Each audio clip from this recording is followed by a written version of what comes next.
Cette émission est rendue possible grâce à la famille des partenaires de l'Église de la Victoire.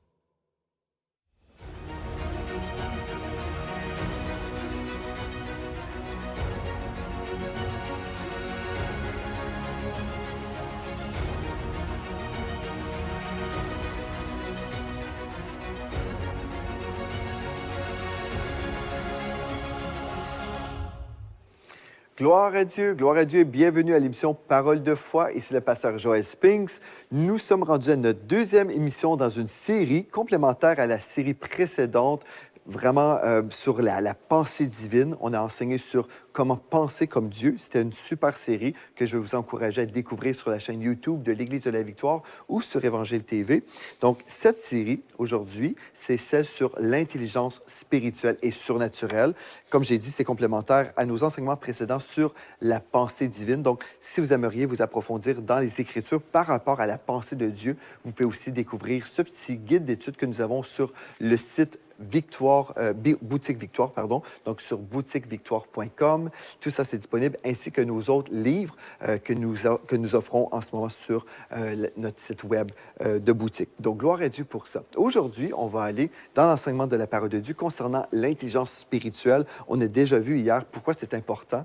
Pendant une demi-heure, je vous ai parlé de l'importance d'avoir cette intelligence qui nous vient de Dieu. On se retrouve tous devant des problèmes dans la vie, des hauts et des bas. Et des fois, quand on est dans des situations qui sont plutôt décourageantes, on se dit « Ah, si seulement j'avais su ». Bien, Dieu veut vraiment nous révéler ses mystères. Il veut nous enseigner ses voies. Il veut qu'on découvre les profondeurs des Écritures. Mais pour y arriver, on a besoin de se positionner dans la foi et dans l'humilité pour apprendre, pour continuer à apprendre. Donc, avant d'aller plus loin, j'aimerais ça vous proposer une petite vidéo ici sur le ministère de l'Église de la Victoire. Simplement vous présenter les fruits de vos semences. Je veux vous remercier d'être là avec nous. Gloire à Dieu. Si on peut prêcher l'Évangile dans les nations, c'est grâce à vous, c'est grâce à votre soutien, c'est grâce à la famille des partenaires de l'Église de la Victoire. Donc, sans plus tarder, je vous invite à regarder une vidéo d'1 minute et après, on se retrouve ici sur le plateau et on va aller dans la parole de Dieu ensemble. Rien de brisé, rien de manquant, j'ai tout pleinement en Jésus, celui qui m'a sauvé, celui qui m'a guéri, celui qui est fidèle. Il est mon berger, je ne manque de rien, j'ai tout pleinement en Jésus, celui qui a pourvu avec richesse et gloire, celui que mon cœur aime.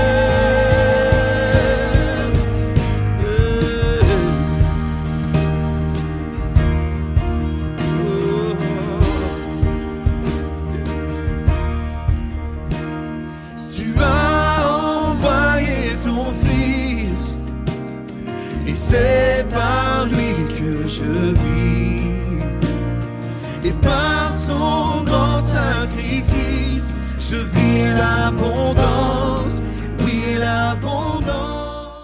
Gloire à Dieu et merci à vous si vous faites partie de la famille des partenaires. Vraiment, je suis reconnaissant. Toute notre équipe ici à l'Église de la Victoire, nous sommes reconnaissants de vous avoir avec nous. Et si vous dites, bien moi j'aime bien ce ministère, j'aime beaucoup Parole de foi, ou j'aime beaucoup Victoire Musique, ou j'aime ce que vous faites aussi au niveau humanitaire, et j'aimerais ça faire partie de cette famille, vous pouvez visiter Semer, donc semerez.ca. Et si vous recevez cet appel en faisant partie de cette famille des partenaires, nous sommes vraiment très reconnaissants envers vous et envers le Seigneur parce que nous savons que c'est Dieu qui bâtit cette œuvre et nous savons que c'est Dieu qui a créé cette famille internationale des frères et des sœurs qui croient, des gens qui croient avec nous pour le réveil dans les nations. Donc, gloire à Dieu et merci beaucoup. Maintenant, on va aller dans la parole de Dieu. On va juste remettre ce temps entre les mains de Dieu dans la prière. Donc, Père éternel, on veut juste te dire merci encore une fois pour ta parole. Merci parce que nous savons que tu nous diriges aujourd'hui dans ta connaissance et tu nous aides à comprendre vraiment les enjeux si on se laisse diriger par la raison humaine et même par notre entourage. Aujourd'hui, on prend la décision d'être dirigé par toi. On te remercie parce que c'est toi qui nous parles aujourd'hui. Et Seigneur, je t'invite à remplir ma bouche de tes paroles pour être une source de bénédiction pour mes frères et mes sœurs dans les nations. J'ai prié dans le nom de Jésus et pour ta gloire. Amen et Amen. On a vu hier 1 Corinthiens 2, 16. Car qui a connu la pensée du Seigneur pour l'instruire? Or, nous avons la pensée de Christ ou nous avons la pensée de l'onction. Alléluia, nous avons cette pensée d'onction. Et ce qu'on a vu hier, c'est que nous avons cette même onction qui est disponible pour nous aujourd'hui dans nos pensées. Nous avons cette même onction, celle que Jésus-Christ avait lorsqu'il marchait sur la terre et celle qu'il a même aujourd'hui au ciel. Donc, c'est disponible pour nous. Nous pouvons penser tout comme Jésus-Christ pensait, et tout comme Jésus-Christ pense encore aujourd'hui. Alléluia! Nous avons accès à cette pensée divine. Gloire à Dieu. Et le but de cet enseignement, c'est que vous allez recevoir, vous allez avoir un accès à une intelligence spirituelle et surnaturelle en Jésus-Christ et bien sûr, l'héritage qui vient avec. Alléluia! Et bien sûr, la manifestation de votre héritage en Jésus-Christ. Mais le prix à payer, tout est une grâce en Jésus-Christ, c'est sûr, mais il y a une certaine opposition. Comme j'ai mentionné hier, souvent, dans nos camps chrétiens, les gens s'imaginent, bien, j'ai tout compris, je n'ai rien à apprendre, surtout si nous sommes dans le ministère depuis de nombreuses années. Souvent, on s'imagine, bien, j'ai tout appris, et puis voilà, je connais la parole, j'ai une expérience chrétienne, voilà, c'est bien. Et puis, je ne m'attends pas que Dieu va continuer à me parler ou à me révéler des choses que je ne connaissais pas autrefois. Donc, ce qu'on a vu hier, la première chose qu'on veut faire, si on veut grandir, si on veut accueillir l'intelligence surnaturelle de Dieu, je dois oublier la religion évangélique. Donc, j'ai déjà dit, on ne veut pas mettre de côté la bonne doctrine évangélique, mais on veut mettre de côté tout ce qui est humain, les traditions humaines qui nous bloquent dans notre réception spirituelle. Et on a vu dans Romains 10, 13, « Quiconque invoquera le nom du Seigneur sera sauvé. Quiconque invoquera le nom du Seigneur Jésus-Christ sera sauvé. » Ce n'est pas quiconque invoquera notre dénomination ou notre Église, notre mouvement. En fait, tout est autour de la personne de Jésus-Christ. Amen. Donc, on veut oublier la forme religieuse qui peut nous bloquer. Toutes les organisations religieuses qui peuvent nous empêcher de recevoir ce que Dieu veut qu'on reçoive. La deuxième chose qu'on a vue hier, on veut cesser de vivre dans la crainte des hommes. Souvent, ce qui nous empêche de recevoir des révélations, c'est parce que bien, dans notre entourage, personne ne croit comme ça. Personne n'a reçu cette révélation. Donc, on s'imagine, ah bien, si mon frère ou ma sœur ne croit pas comme ça, c'est forcément faux. Et c'est pour ça qu'il y a autant de chrétiens francophones qui sont bloqués dans leur expérience chrétienne, parce qu'on s'imagine, bien nous, les francophones, on a déjà reçu la plénitude de la connaissance, donc on n'a rien d'autre à apprendre. Mais pourtant, il y a tout un monde qui existe en dehors de la francophonie, des hommes et des femmes de foi. Par exemple, dans le monde anglophone, plusieurs ont appris des choses concernant la santé divine, la provision divine. Il y a des choses, des révélations que le peuple anglophone a reçues. Et souvent, nous, les francophones, on est là, on dit non, ça vient du monde américain ou les Canadiens anglais ou voilà, non, ce n'est pas l'évangile de Jésus-Christ parce que tout ce qu'on a compris jusqu'à présent, c'est tout. Il n'y a rien d'autre à apprendre. Mais en fait, si on est comme ça, on va être limité parce que le Seigneur a plein de choses à nous révéler. Une chose très importante, on a terminé dans l'émission d'hier avec ceci. Comprenez que les évangéliques de la francophonie ne sont pas arrivés au sommet des révélations divines. On n'est pas arrivé au sommet, il y a beaucoup de choses à apprendre. Et si on est honnête et conscient, là, si on était arrivé au sommet de la révélation, on vivrait le réveil mondial. Mais ce n'est pas le cas. On a tellement de choses à apprendre et qu'on puisse accueillir l'intelligence de Dieu. Donc, la crainte des hommes nous empêche, mais la foi nous élève. La foi en Dieu nous élève. Alléluia. Et la foi et la révélation de la foi permettra à nos frères et à nos sœurs d'être élevés avec nous également. Gloire à Dieu. Donc, on ne veut pas vivre selon les opinions des hommes, mais selon la parole de Dieu. Nous n'avons pas besoin d'être méfiants, mais nous avons besoin de marcher dans l'amour. Dieu ne dit pas « soyez méfiants ».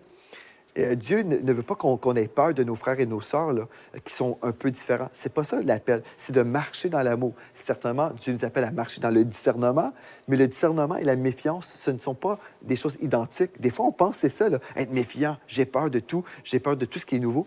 Ça, c'est de la méfiance, c'est pas du discernement. Le discernement, écoute, on s'expose à quelque chose qui est peut-être différent, et là, on discerne avec la présence du Saint-Esprit. Est-ce que le Saint-Esprit qui est en moi confirme que c'est vrai? Lorsque j'entends quelque chose, par exemple, est-ce que le Saint-Esprit me dit non, fais attention, c'est faux? Si c'est le cas, puis là, je discerne à partir du Saint-Esprit, mais pas à partir de ma tête qui dit ah ben c'est nouveau, c'est faux. Vous comprenez? Donc, je crois qu'il y a beaucoup de personnes qui ont été bloquées à cause du cerveau, mais pas à cause de l'intelligence spirituelle. Jean 16, verset 3 nous dit ceci. « quand le Consolateur sera venu, en parlant du Saint-Esprit, l'Esprit de vérité, il vous conduira dans toute la vérité. Donc, on n'a pas à craindre. Le Saint-Esprit va nous conduire dans la vérité. Il va nous aider à discerner entre le bien et le mauvais. Mais une fermeture d'esprit, ce n'est pas la recette de Dieu. Ce n'est pas la vision de Dieu. Et la troisième chose, pour aujourd'hui, en fait, on veut cesser de discuter. Ça, c'est une autre chose qui nous empêche de recevoir des révélations. C'est lorsqu'on entretient toutes sortes de discussions, on est là en train de se quereller, on est en train d'entrer dans toutes sortes de débats, on est en train de débattre la doctrine, et on ne retrouve pas ça comme étant une façon que Dieu va nous diriger. Dieu ne dit pas, bien voilà, vous allez vous confronter, vous allez débattre les points de doctrine et vous arriverez à la vérité. Allez à la boxe. Ce n'est pas ce que Dieu nous dit, mais pas du tout. En fait, il nous dit le contraire.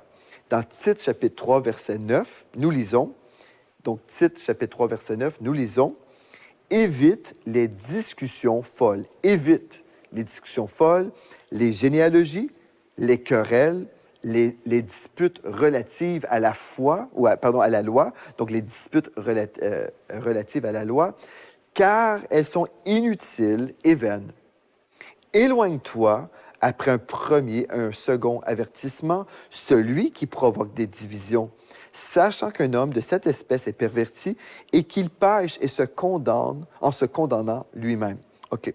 Donc, évitez les discussions folles, les querelles, toutes ces choses-là, ce n'est pas la volonté de Dieu. Maintenant, je vous pose une question. Pourquoi pensez-vous que certains chrétiens connaissent le cœur de Dieu et d'autres non? J'ai mentionné hier, dans notre émission précédente, plusieurs chrétiens ont la bonne doctrine, mais pas le bon cœur. Ils ont des bonnes croyances, mais leur vie n'est pas un reflet de ces bonnes croyances-là. Ils comprennent que Jésus allait de lieu en lieu, faisant du bien, guérissant tous ceux qui étaient sous l'empire du diable, car Dieu était avec lui. Mais dans leur propre vie, même s'ils peuvent croire ces bonnes choses-là, ils ne prieront jamais pour les malades. Au contraire, ils peuvent même faire du tort aux gens. Il y a certains chrétiens qui sont comme ça. Et on se dit, mais comment est-ce que c'est possible qu'un chrétien qui a les bonnes doctrines, les bonnes croyances, là, mais pourtant sa vie n'est pas un reflet? Pourquoi pensez-vous que certains chrétiens connaissent le cœur de Dieu et d'autres non? Bien, écoutez bien ceci, certains reçoivent des informations sur Dieu, tandis que d'autres reçoivent des révélations de Dieu. Je peux savoir que Jésus allait de lieu en lieu faisant du bien, guérissant tous les malades. Je peux le savoir dans ma tête. J'ai une connaissance biblique. Mais quand je reçois la révélation du cœur de Dieu, que Jésus était ému de compassion, et quand je suis proche de Dieu, bien non seulement je sais mentalement, là, intellectuellement, que Jésus faisait ces miracles-là, mais je vais aussi avoir son cœur. Et si je vois quelqu'un de malade, je vais aussi vouloir prier pour cette personne. Voyez-vous, donc ce n'est pas juste une connaissance, mais c'est aussi la connaissance spirituelle. Vous connaîtrez la vérité et la vérité vous rendra libre. La vérité vous rendra libre. Donc, j'ai la connaissance spirituelle, j'ai le cœur de Dieu parce que j'ai reçu la révélation de Dieu. Voyez-vous, c'est ça qui fait une différence. Donc, si je vois quelqu'un, un chrétien, qui croit que Jésus peut guérir les malades, donc on a une certaine connaissance intellectuelle, OK, ça c'est très bien d'avoir une connaissance intellectuelle, mais si c'est limité à cette connaissance intellectuelle, il y a un problème. Donc, plusieurs chrétiens sont connus pour leur querelle théologique. Ça, c'est la réalité. Plusieurs chrétiens sont connus dans notre monde comme OK, oui, je les connais. Ils viennent prendre un café ici, là, dans notre petit resto, et puis je les entends se quereller. Ils sont toujours en train de discuter sur leurs croyances, et puis c'est compliqué. OK. Il y a plusieurs chrétiens qui sont connus même. Ils ont cette réputation d'être des gens qui se querellent constamment.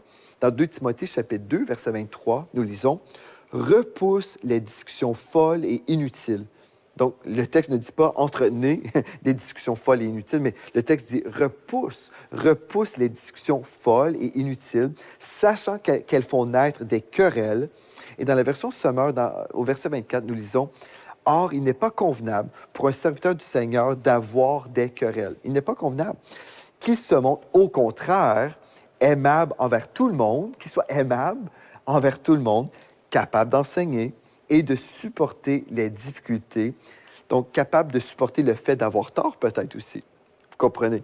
Donc, évite les discussions folles, repousse les discussions folles et inutiles, mais pourtant, dans notre monde chrétien, souvent ce qu'on voit, on voit des gens qui sont engagés dans des querelles et tout ça. Et puis, on se retrouve dans un monde chrétien où, en fait, il y a vraiment beaucoup d'emphase sur la connaissance intellectuelle biblique, mais on met de côté l'aspect spirituel de la connaissance révélée.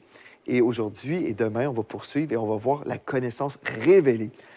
La révélation fait toute la différence. J'ai entendu un témoignage récemment d'un homme. C'est un gradué d'un collège biblique, en fait, aux États-Unis. Il avait fait toute une formation biblique. Là. C'est 4 ans d'études bibliques. Et c'était dans un collège biblique, je vais même dire le nom. C'est les Assemblées de Dieu aux États-Unis, donc les ADD, que vous connaissez peut-être. Et cet homme-là avait fait les 3-4 ans de formation. Et puis, après ses études, il a quitté le monde chrétien évangélique et puis il a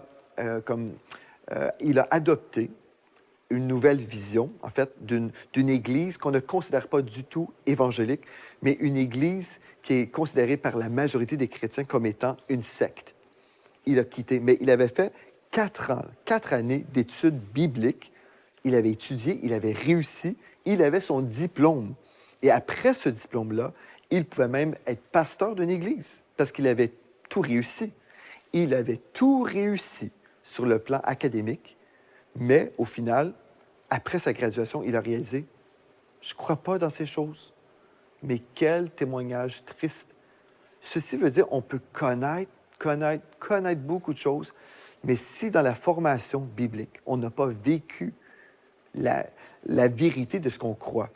Par exemple, cet homme-là, qui avait baigné dans ses études pentecôtistes, en fait, est-ce qu'il avait vécu l'expérience de la Pentecôte? Est-ce qu'il priait en langue? Est-ce qu'il vivait cette dimension spirituelle et surnaturelle?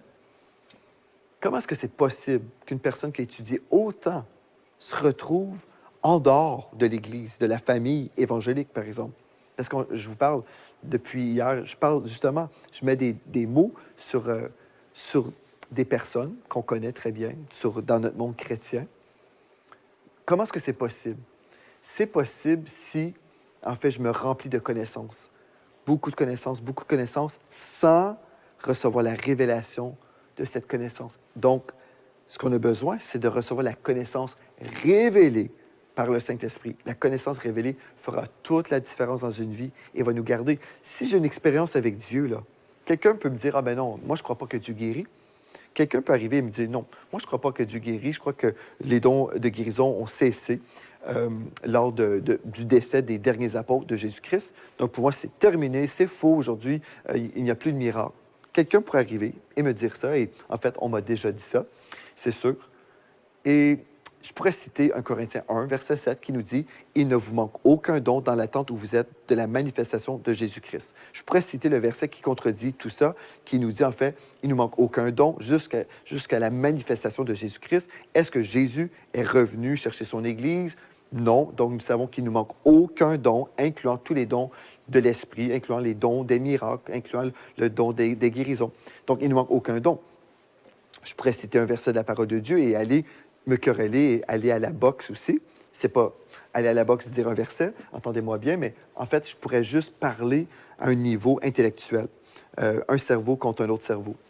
Mais je pourrais aussi dire, je comprends ce que vous dites, la parole de Dieu me dit ça, mais voici ce que j'ai expérimenté. Mon épouse a été diagnostiquée avec une maladie incurable. Elle avait été condamnée à vivre dans la maladie, dans la souffrance tout au long de sa vie. On lui disait qu'elle devait avoir un régime spécial, elle devait prendre des médicaments tous les jours. Et depuis que Jésus l'a guérie, aujourd'hui, elle ne prend plus de médicaments, pas parce qu'elle est contre la médication, mais c'est parce qu'elle est guérie. Alléluia! Son médecin a dit, qui a fait cette chirurgie dans ton corps? Ta situation était incurable, elle était irréversible, c'était impossible, et voilà, la chirurgie est faite. Qui a fait cette chirurgie? Dis-moi, donne-moi le nom du médecin, Mathilde. Et puis mon épouse Mathilde a dit, personne, je n'ai pas eu de chirurgie. C'est le Seigneur Jésus qui a fait un miracle dans mon corps. Donc, il y a ce témoignage-là que je pourrais raconter. Je pourrais aussi dire, dans ma propre vie, le Seigneur me garde en santé depuis de nombreuses années. Je marche dans la santé divine. Je pourrais raconter des témoignages de personnes qui ont été guéries lors de nos lives de guérison. On a prié pour tellement de personnes ont envoyé des témoignages disant, du live de guérison, j'ai ressenti une chaleur, j'ai ressenti ceci ou cela. Et Dieu, le Saint-Esprit a fait une œuvre dans mon corps, dans mon cœur, dans ma vie, dans ma famille. Bref, il y a tellement de vies transformées. Donc, oui, on a la parole de Dieu, mais on n'a pas uniquement la parole de Dieu. Nous avons la confirmation que la parole de Dieu, elle est vraie, parce que nous avons reçu une révélation. Et c'est ça que vous avez besoin. C'est, oui, étudier la parole, oui, croire la parole, mais l'expérimenter aussi. Expérimenter la parole de Dieu fera toute la différence. Mais comment l'expérimenter? C'est par révélation. Je dois croire, je dois savoir, cette parole, elle est vraie. Et Dieu me révèle des choses lorsque je passe temps dans la parole de Dieu. Donc, j'espère que vous voyez l'importance de marcher dans la révélation, vraiment la révélation biblique. C'est important pour nous de recevoir la connaissance biblique. Maintenant, la connaissance biblique est importante, mais la connaissance révélée est supérieure. C'est quoi ça, la connaissance révélée? Tu nous parles de ça, Pasteur Joël. La connaissance révélée, c'est quoi au juste? Et demain, on va prendre le temps aussi, on va décortiquer tout ça. Mais pour aujourd'hui, c'est quoi ça, la connaissance révélée? La connaissance révélée n'est pas une connaissance naturelle acquise par les 5 sens. Donc, encore une fois, la connaissance révélée n'est pas une connaissance naturelle acquise par les 5 sens. Non. La connaissance révélée est une connaissance surnaturelle reçue par le Saint-Esprit, par la foi. Encore une fois, la connaissance révélée est une connaissance surnaturelle reçue par le Saint-Esprit, par la foi. Amen. Donc, voyez-vous la différence? Souvent, les gens s'imaginent, et même, je me souviens, j'étais dans un séminaire, et puis j'entendais des pasteurs enseigner sur les dons spirituels. Et on disait, oui, il y a des gens dans notre Église qui sont très, très sages, et ces gens-là ont reçu le don de sagesse. Et puis, on s'imaginait, et on enseignait publiquement, là, devant plusieurs personnes, on enseignait, oui, celui qui est très, très sage parmi nous, il a reçu le don de sagesse, voilà. Et puis, je me souviens, je me disais, mais ce n'est pas ce que la parole de Dieu dit. La parole ne parle pas du don de sagesse. La parole de Dieu parle du don de la parole de sagesse, ou la parole de connaissance. Ce n'est pas le don de connaissance, c'est le don de la parole de connaissance. Si on supprime des mots de la parole de Dieu, on peut vraiment faire fausse route. Et c'est ça qui se passe dans plusieurs cas. On a cru à tort, OK, cette personne-là, elle est sage, donc elle a reçu un don de Dieu, un don de sagesse, tout comme Salomon. Non, en fait, le don parole de sagesse ou le don parole de connaissance, c'est une parole surnaturelle. C'est une parole reçue surnaturellement par la foi. Ce n'est pas quelque chose qu'on a pu recevoir à l'école ou parce que nous sommes super sages ou parce que nous avons beaucoup de connaissances. En fait, c'est une partie de la connaissance de Dieu que Dieu dépose dans nos cœurs, qu'on reçoit surnaturellement. C'est spirituel, ça ne vient pas de la tête, ça vient de l'esprit. Donc, c'est surnaturel. Mais si on limite et on dénigre, si on abaisse, en fait, les dons de Dieu qui sont surnaturels, qui sont spirituels, et on les descend à notre niveau, bien, en fait, on est en train de faire fausse route. Donc, tout ça pour dire, l'étude biblique ne suffira pas. Vous devez donc apprendre à recevoir cette connaissance spirituellement. Et c'est ça qu'on va voir demain. Donc, ce n'est pas une question d'étude biblique, même si l'étude biblique, elle est super importante. On veut étudier la parole de Dieu. Mais la connaissance révélée ne viendra pas par l'étude biblique seulement. La connaissance révélée va venir, oui, en étudiant la parole de Dieu, mais ayant cette ouverture où l'Esprit de Dieu peut nous enseigner ses vérités. Donc, en fait, c'est un processus. Je dois apprendre à recevoir cette connaissance spirituellement. Donc, je dois apprendre comment est-ce qu'on reçoit des révélations. C'est un apprentissage. J'apprends à recevoir. J'apprends à recevoir. C'est comme quelqu'un qui joue dans un sport. Admettons, vous jouez au football et vous devez attraper le football. Et vous apprenez à recevoir. Vous apprenez à recevoir le football. Pareillement, vous apprenez à recevoir des révélations de la part de Dieu. C'est un apprentissage. Ce n'est pas quelque chose qu'on peut apprendre à l'école, mais c'est spirituellement qu'on l'apprend. Proverbe 14, verset 12 nous dit ceci. « Telle voie paraît droite à un homme, mais son issue, c'est la voie de la mort. Les hommes se trompent souvent. » Les hommes s'imaginent parfois comprendre des choses qu'ils ne comprennent pas. Mais aujourd'hui, alléluia, on prend la décision ensemble. Est-ce que vous êtes avec moi?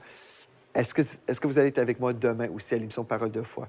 Là, on va plonger vraiment dans le texte qui concerne la connaissance révélée. Et je crois de tout mon cœur, si vous êtes ouverts, vous allez voir, on va voir ensemble un passage très important dans Matthieu 16, versets 13 à 19. On va lire ce texte ensemble et je crois que l'Esprit de Dieu va nous révéler des choses. On va voir dans la vie de Pierre comment il a appris à recevoir des connaissances révélées et comment nous aussi, nous pouvons apprendre à recevoir des connaissances révélées et œuvrer, oui, dans l'œuvre de Dieu, à partir d'une intelligence surnaturelle, une intelligence élevée, la pensée de Christ. Gloire à Dieu. Bien, merci d'avoir été avec moi aujourd'hui. Et d'ici à demain, rappelez-vous de ceci, en Jésus, vous êtes richement bénis. Vous êtes bénis par les messages révolutionnaires de l'Église de la Victoire. Prenez part à cette œuvre qui transforme des milliers de foyers en visitant dès aujourd'hui semer.ca. Devenez un partenaire mensuel ou un bâtisseur ou paramétrez vos dons de façon automatique en toute discrétion et sécurité. 100% de ce que vous semez sert à annoncer l'Évangile. Merci de croire avec nous. Semer.ca